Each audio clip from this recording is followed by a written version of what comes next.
അതുകൊണ്ട് ഞാനൊരു പിതാവ് മരിച്ചുപോയി, ഒരു ജ്യേഷ്ഠ സഹോദരന്റെ സ്ഥാനത്ത് ഞാൻ വഴക്ക് പറഞ്ഞതായിട്ട് കരുതിയാൽ മതിയായിരുന്നു. പക്ഷെ സോഷ്യൽ മീഡിയയിൽ അദ്ദേഹത്തെ കണ്ടന്റ് ആക്കി എടുക്കുന്ന ഒരു വിഭാഗം കണ്ടന്റ് ക്രിയേറ്റേഴ്സ് ആയിട്ടുള്ള റിയാക്ഷൻ വീഡിയോക്കാര് എന്നെ കുരിശേൽ കയറ്റി നിർത്തിയിട്ട് രേണു സുധിയുടെ മകനായ രാഹുൽ ദാസിനെ പുണ്യാത്മാവാക്കാൻ ശ്രമിക്കുന്നുണ്ടെങ്കിൽ ഇനിയും നിരവധി കാര്യങ്ങൾ സമൂഹത്തിൽ വന്ന് അന്വേഷിക്കുമ്പോൾ തെളിവ് സഹിതം അവിടുത്തെ അയൽവാസികൾ പറഞ്ഞു തരേണ്ടതായിട്ട് വരും. കൊള്ളാം. ഒരു പുരോഹിതന്റെ ഭാഗത്ത് നിന്ന് ഇത്തരം പ്രതികരണങ്ങൾ അനാവശ്യമല്ലേ? അനാവശ്യമായിട്ട് ഈ കാര്യത്തിൽ അദ്ദേഹം ഇടപെടുകയല്ലേ? നിങ്ങൾക്ക് തോന്നിയില്ലേ? എനിക്ക് ഇദ്ദേഹത്തിന്റെ ഈ ഒരു ഇന്റർവ്യൂ പുറത്തിറങ്ങിയപ്പോഴേ തോന്നിയൊരു കാര്യം, ഇദ്ദേഹം എന്തിനാണ് ആവശ്യമില്ലാതെ ഈ ഒരു കാര്യത്തിലേക്ക് ഇടപെടുന്നത്? ചുമ്മാ ആക്രോശിക്കുവാണ്. എന്ത് കാര്യത്തിനാണ്? ഇദ്ദേഹം എന്തെങ്കിലും അറിഞ്ഞിട്ടാണോ ഇങ്ങനെ സംസാരിക്കുന്നത്? ഒന്നും അറിയുന്നില്ല. രേണുവിന്റെ വീട്ടിൽ പോയി എന്തൊക്കെയോ മുക്കും മുറിയും കേട്ടു, അതിന്റെ പേരിൽ ആ അടിസ്ഥാനത്തിൽ വന്നിരുന്നങ്ങ് സംസാരിക്കുകയാണ്, ഇന്റർവ്യൂ കൊടുക്കുവാണ്. ശരിക്കും പറഞ്ഞു കഴിഞ്ഞാൽ ഇദ്ദേഹത്തെ പോലെയുള്ള ആൾക്കാരെ ഇതുപോലെയുള്ള വിഷയങ്ങളിൽ തലയിടാൻ പാടില്ല. ഇതുപോലെയുള്ള വിഷയങ്ങളിൽ പബ്ലിക് ഇന്റർവ്യൂ നൽകാൻ വേണ്ടിയിട്ട് പാടില്ല. ഇദ്ദേഹം ഒരു പുരോഹിതനല്ലേ? സമൂഹത്തിൽ എന്ത് മെസ്സേജാണ് ഇദ്ദേഹം നൽകുന്നത്? എന്തെങ്കിലും സാമൂഹിക പ്രതിബദ്ധതയുള്ള വിഷയങ്ങളെ പറ്റിയിട്ടാണ് ഇദ്ദേഹം സംസാരിക്കുന്നത് എന്നുണ്ടെങ്കിൽ നമുക്ക് അക്സെപ്റ്റബിൾ ആണ്. പക്ഷേ ഇത്തരം കാര്യങ്ങൾ, ഇത്തരം പ്രവർത്തികൾ അക്സെപ്റ്റ് ചെയ്യാൻ വേണ്ടിയിട്ട് ബുദ്ധിമുട്ടുണ്ട്. ഒരു കാര്യവുമില്ലാതൊരു കുടുംബ പ്രശ്നമാണെന്ന് ഇദ്ദേഹം തന്നെ പറയുന്നു. കുടുംബ പ്രശ്നമാണ്, പബ്ലിക്കിൽ സംസാരിക്കേണ്ടതല്ല എന്ന്. ഒരു കുടുംബ പ്രശ്നത്തിൽ ഇടപെട്ടു, അത് അദ്ദേഹത്തിന് നല്ല മനസ്സ്. ഇദ്ദേഹത്തെ പറ്റിയിട്ട് ഈ പറയുന്ന സ്ത്രീ എന്തൊക്കെ മോശം കാര്യങ്ങളാണ് പറഞ്ഞത്, മാധ്യമങ്ങളുടെ മുമ്പിൽ ഡയറക്റ്റ് ആയിട്ട് പറഞ്ഞിട്ടുണ്ട്.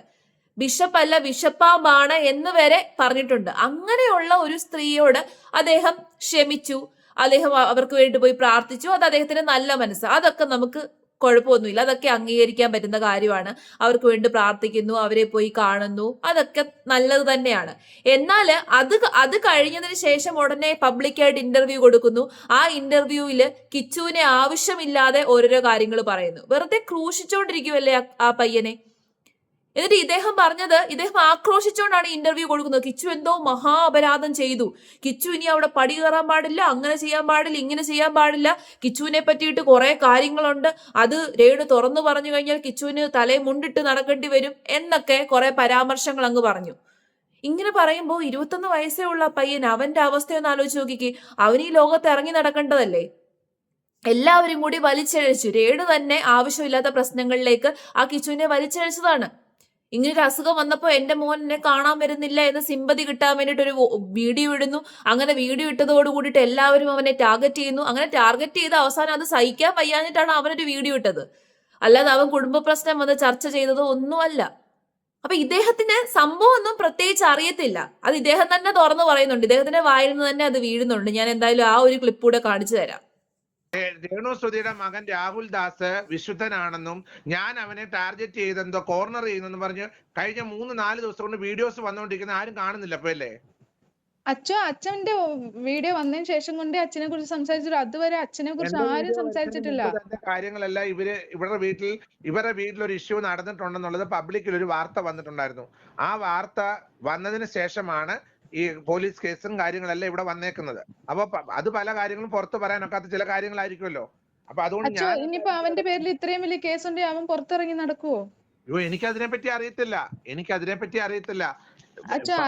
ഞാൻ പറയുന്ന അച്ഛൻ ഇത് കൂടുതൽ അച്ഛന് അറിയത്തില്ല. കേട്ടല്ലോ, എനിക്ക് പ്രത്യേകിച്ച് അറിയില്ല. ഒരു കാര്യം പ്രത്യേകിച്ച് അറിയാതെയാണ് വന്ന് ഇങ്ങനെ ഇരുന്ന് പറയുന്നത്.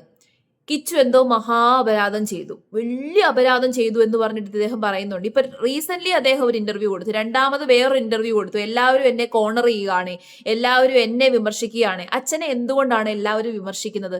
അച്ഛൻ ആവശ്യമില്ലാത്ത കാര്യങ്ങളിൽ തലയിട്ടിട്ട് ആവശ്യമില്ലാത്ത പ്രവൃത്തിയിൽ ഏർപ്പെട്ടു. താങ്കളെ പോലെ ഒരു പുരോഹിതന് ചേർന്ന പരിപാടിയല്ല താങ്കൾ ചെയ്തത്. എല്ലാ ആൾക്കാരും, അച്ഛൻ ജസ്റ്റ് ഈ വീഡിയോയുടെ കമന്റ് സെക്ഷൻ നോക്കുക. അച്ഛൻ പറഞ്ഞ കാര്യത്തെ അംഗീകരിക്കുന്ന ഏതെങ്കിലും ഒരു വ്യക്തിയുടെ കമന്റ് അച്ഛന് കാണാൻ വേണ്ടി സാധിക്കുന്നുണ്ടോ? സാധിക്കത്തില്ല. കാരണം ആവശ്യമില്ലാത്ത കാര്യമാണ് ഇദ്ദേഹം സംസാരിച്ചത്. ഇദ്ദേഹം എന്തിനാണ് ഇത്രയും റിയാക്ട് ചെയ്യുന്നത്? ഇദ്ദേഹം എന്തിനാണ് ഇത്രയും ആക്രോശിക്കുന്നതെന്നാണ് എനിക്ക് മനസ്സിലാവാത്തത്. ഇദ്ദേഹത്തിന് എന്തോ പേഴ്സണൽ ബെനിഫിറ്റ് കിട്ടുന്ന കാര്യം എന്നുള്ള രീതിയിലാണ് പുള്ളിക്കാരൻ ഇങ്ങനെ സംസാരിച്ചുകൊണ്ടിരിക്കുന്നത്, ഇങ്ങനെ ആക്രോശിച്ചുകൊണ്ടിരിക്കുന്നത്. പൂർണ്ണമായിട്ട് കിച്ചു എന്ന് പറയുന്ന ആ വ്യക്തിയെ അടിച്ചു താഴ്ത്തി അവന്റെ ജീവിതം തന്നെ ഇല്ലാതെയാക്കണം എന്നുള്ള രീതിയിലാണ് ഇവരൊക്കെ സംസാരിച്ചുകൊണ്ടിരിക്കുന്നത്. അതുകൊണ്ട് ആർക്ക് എന്ത് ബെനിഫിറ്റ് ആണ് ഉണ്ടാകുന്നത്? എന്ത് ബെനിഫിറ്റിന്റെ പേരിലാണ് ഇവരൊക്കെ ഇങ്ങനത്തെ കാര്യങ്ങളൊക്കെ ചർച്ച ചെയ്യുന്നത്? അവൻ ഒരാൾക്കും ഉപദ്രവം ഇല്ലാതെ അവന്റെ കാര്യം ചെയ്ത് അവൻ ജീവിക്കുന്നു.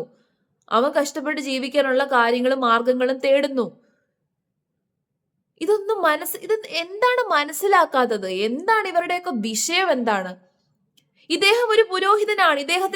ഇദ്ദേഹത്തിന് പ്രതികരിക്കേണ്ട ഒരുപാട് വിഷയങ്ങളുണ്ട്. അത്തരം വിഷയങ്ങൾ ഇദ്ദേഹം പ്രതികരിച്ചാൽ പോരെ? സ്വന്തം വിലയില്ലാതെ ആക്കരുത്. എനിക്ക് ഇദ്ദേഹത്തോട് പറയാനുള്ള ഒരു കാര്യം, ദയവ് ഇത് ഇത്തരം ഇന്റർവ്യൂസ് ഒക്കെ കൊടുത്ത് ഇതുപോലെയുള്ള വൃത്തികെട്ട കാര്യങ്ങളിലൊക്കെ തലയിട്ട് സ്വന്തം വിലയില്ലാതെ ആക്കാതിരിക്കുക.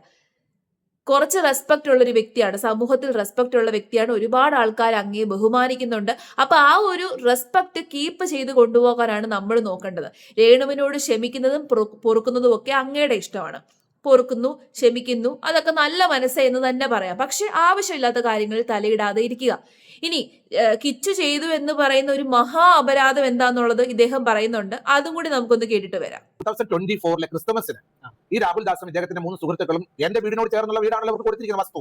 അവിടെ ഇവർ വരികയും ക്രിസ്തുമസ് സമയത്ത് ഇവരെ സെലിബ്രേഷൻസിൽ പോകുന്ന സമയത്ത് ഇവരെ പോലീസ് പിടിക്കുവാനിടയായി. രാത്രിയിൽ മാന്താനം എന്ന സ്ഥലത്ത് വെച്ചാണ് പോലീസ് പിടിച്ചിരിക്കുന്നത്. പോലീസ് പിടിച്ച് ഇവരുടെ ബൈക്ക് കൊണ്ടുപോയി. തൃക്കൊടുത്താനും പോലീസ് ഇവരുടെ ബൈക്ക് പിടിച്ചുകൊണ്ട് പോയി. കൊണ്ടുപോയ ശേഷം രാത്രിയിൽ ഈ പയ്യൻ അവിടെ നിന്ന് നടന്ന് ഇവരുടെ വീട്ടിലേക്ക് വരികയുണ്ടായി. വന്നു കഴിഞ്ഞപ്പോൾ പോലീസ് ഇവരുടെ വീട്ടിൽ ബന്ധപ്പെട്ടതിന്റെ കൂടെ എന്നെ പോലീസ് ബന്ധപ്പെടുവാനിടയായിട്ടുണ്ട്. പല കാര്യങ്ങൾ ഈ പയ്യനെ പറ്റി എന്നോട് ചോദിച്ചു. ഞാൻ പറഞ്ഞു എനിക്ക് ഇതിനെ പറ്റി ഒന്നും അറിയത്തില്ല. അപ്പോഴ് ഈ ബൈക്ക് പിടിച്ചുകൊണ്ട് വന്ന് പോലീസ് സ്റ്റേഷനിൽ വെച്ചു. ഈ പയ്യനെ കൊണ്ടല്ലേ എഴുതി വെപ്പിച്ചു കാര്യങ്ങൾ, ഇനി ഇങ്ങനെ കാര്യങ്ങൾ ഉണ്ടാകത്തില്ല. പക്ഷെ ഞാൻ പറയുന്നത്, ഇന്ന് ഈ ദിവസം വരെ രാഹുൽ ദാസ് പോയിട്ട് ഈ ബൈക്ക് തിരിച്ചെടുത്തിട്ടില്ല. എന്താ കാരണം? ആ ബൈക്ക് എടുത്തുകൊണ്ട് പോകാൻ പോലീസിന്റെ അടുത്ത് പോയി അത് എടുത്തുകൊണ്ട് പോകേണ്ട ഉത്തരവാദിത്തം അവനുള്ളതാണ്. അവനത് എടുക്കുവാനായിട്ട് അവിടെ മടങ്ങി ചെല്ലുന്നില്ല. എന്താണെന്നുള്ള കാര്യം തൃക്കൊടുത്താനം പോലീസുമായിട്ട് ബന്ധപ്പെടട്ടെ.